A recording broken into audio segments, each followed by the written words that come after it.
Alright y'all, it's Nikea here. I'm going to show you how to go from your regular, schmegular nails to getting that salon look at home. Y'all, I promise this is quick and easy and simple.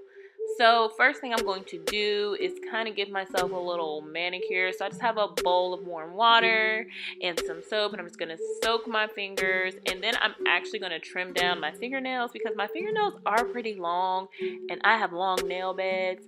So I'm just going to use this fingernail clipper to clip off the excess length so that I don't have anything sticking out from up under my nails, because my nails, they tend to grow, as you can see, but they always break off and they don't stay long.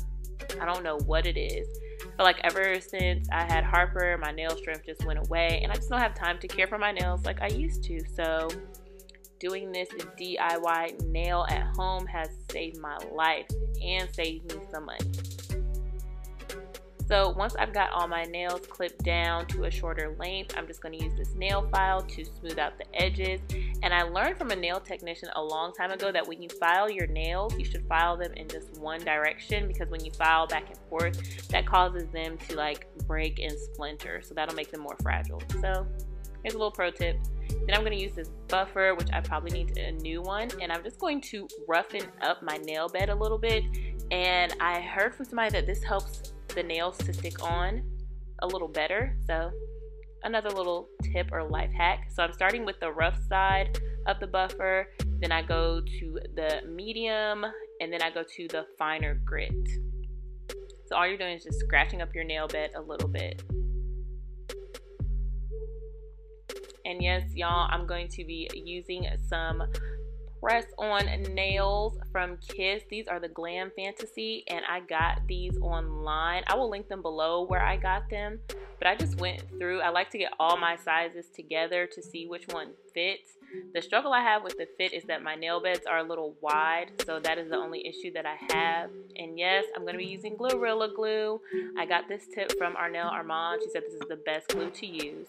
So what I do is apply a dot of it to the fake nail and then a dot to my finger, and then I place that on top and I hold it down for a few seconds to make sure it's secure.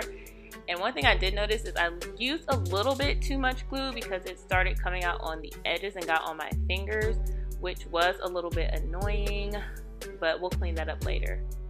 So again, just add a dot to the nail, then a dot to your finger, and then you're just going to press the nail down on your finger. So I'm right-handed, so doing my left hand is super easy, no issues. So I'm going to show y'all the little trick that I use when I get to my left hand.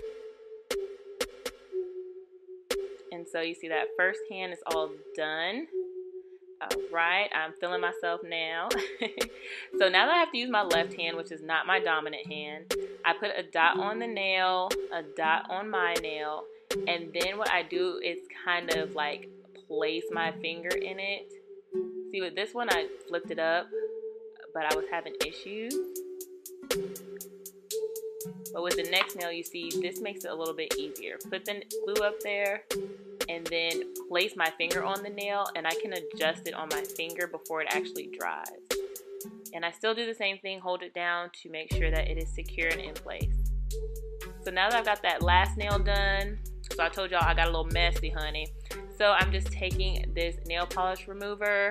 It's a 100% acetone, got it from Walmart. And I'm just gonna take a Q-tip to clean up the glue, because you don't wanna get this on the nails because it can start to deteriorate the nails and take away the polish on them. So use a Q-tip so it can be more precise and you don't have to hold an actual cotton ball in your hand. And this will actually get the glue off of your fingers and stuff like that, because you're doing this at home. Of course, you're going to make a little bit of a mess. You're going to get some glue on your fingers. But this gets it right on off. Now, back to the file. Just going to file my actual nail where it is kind of sticking out from the fake nail. So like I mentioned before, my nail beds are wide. So on some of the nails, there is some space. I'm just going to file my nail down to fit underneath it so it's not sticking out and to give it that natural, professional look. And we are all done, beauties. I told you it's quick, it's easy, and it's simple. I promise you these nails are probably going to last a couple of weeks until I just decide to pop them off. And I love this glue because I don't have to worry about getting my hands wet and the nails popping off like the glue from the package. So if you enjoyed this video, please give it a thumbs up and comment down below some of your tips and tricks for doing your nails at home. And I'll be sure to see you in the next one, beauties. Bye.